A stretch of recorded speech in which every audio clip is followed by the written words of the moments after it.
Happy 22nd General Assembly po sa mga kaibigan natin sa Philippine Cooperative Center.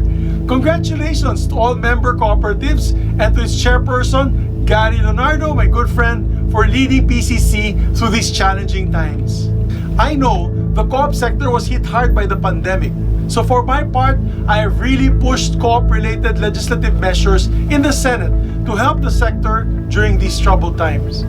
As your chair for the Committee on Cooperatives, siniguro ko po na hindi mapag-iwanan ang mga kooperatiba sa Bayanihan 2. So, ngayon, kasama na po ang kooperatiba sa mga low-interest loans, wage subsidies, at financial and technical assistance para sa mga agri, transport, and tourism-related co-ops. We also increased the funding for SB Core at 10 billion pesos, 4 billion for MSMEs and co-ops, and 6 billion for tourism-related industries. Kasama na po ang mga kooperatiba engaged in tourism-related activities. Pwedeng itong magamit ng co-op sector para sa mga low-interest loans to restart your business or additional capital infusion for the co-ops. We are also moving forward with a bill mandating the appointment of cooperative officers in all our LGUs around the country. This really is in line with PCC's theme this year of coordinating and consolidating cooperatives for a stronger national alliance.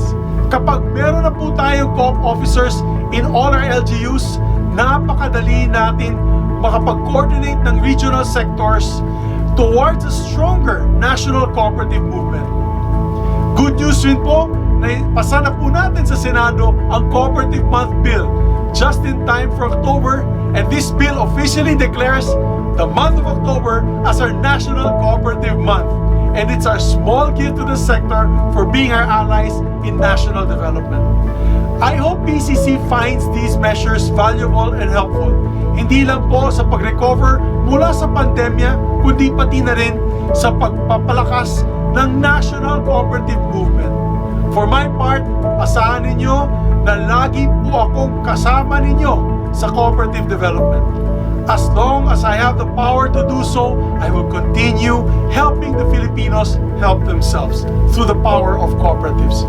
Muli, congratulations sa inyong 22nd General Assembly. Mabuhay po ang PCC, mabuhay po ang kooperatiba. Saludo po!